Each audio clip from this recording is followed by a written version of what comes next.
ভাগে hit alert বহাল থাকলেও ঢাকা এবং আশেপাশে আজ থেকে তাপমাত্রা কিছুটা কমতে পারে। সন্ধ্যা নাগাদ ঢাকায় হালকা বৃষ্টির আভাস দিয়েছে আবহাওয়া অধিদপ্তর। টানা এক মাসেরও বেশি সময় ধরে উত্তপ্ত আবহাওয়ার পর এমন সুখবরে কিছুটা স্বস্তি ফিরেছে জনজীবনে। যদিও এই বৃষ্টিতে সারা দেশে চলমান তাপপ্রবাহে বড় কোনো পরিবর্তন আসবে না বলে জানিয়েছে আবহাওয়াবিদরা।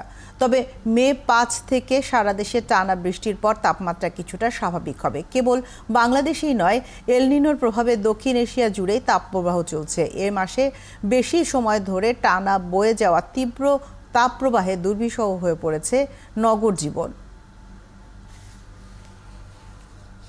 আবহাওয়া পরিস্থিতির আরো খবর নিয়ে আমাদের সাথে এখন যোগ দিচ্ছেন সহকর্মী হাবিব রহমান। হাবিব রহমান, আজকের আবহাওয়া পরিস্থিতি নিয়ে নতুন আর কি তথ্য আপনি যোগ করতে চান আমাদের সাথে?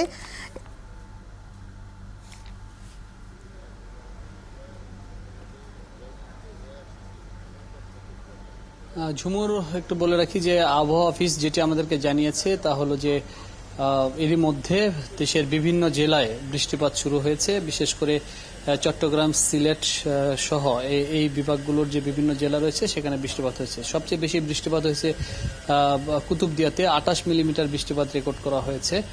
পাশাপাশি ফেনীতেও বৃষ্টিপাত হয়েছে এবং সিলেটে তো বৃষ্টিপাত টানা কয়েকদিন ধরে হচ্ছে। চট্টগ্রাম শহরও বৃষ্টিপাত হয়েছে, বান্দরবনে বৃষ্টিপাত হয়েছে। অর্থাৎ তীব্র যে তাপদাহ বাংলাদেশে চলছে সেই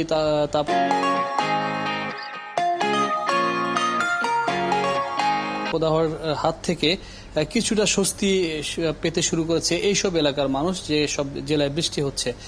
এছাড়া যেটি মূল বিষয় সেটি হলো যে ঢাকা শহরে বৃষ্টিপাত হওয়ার সম্ভাবনা খুবই কম। আবহাওয়া অফিস যেটি জানিয়েছে, ঢাকা অফিসে সন্ধ্যা নাগাদ কিছুটা সময় বৃষ্টিপাত হতে পারে, কিন্তু তারপরে আবার বৃষ্টিপাত থেমে যাবে। তবে এই বৃষ্টিপাতে একেবারেই যে সারা বাংলাদেশের যে তাপপ্রবাহ চলছিল বা তীব্র তাপদাহ চলছে সেটি একেবারে কমে যাবে না, কিছুটা সহনীয় পর্যায়ে আসবে।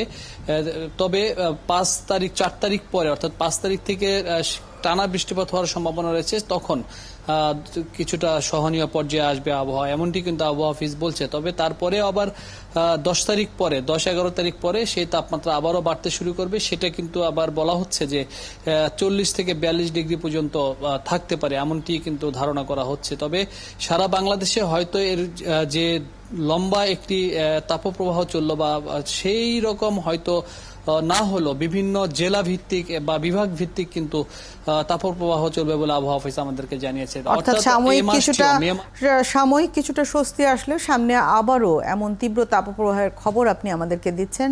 হাবিব রহমান, আপনাকে ধন্যবাদ জানাই আবহাওয়া অফিস থেকে আমাদের সাথে যুক্ত হওয়ার জন্য।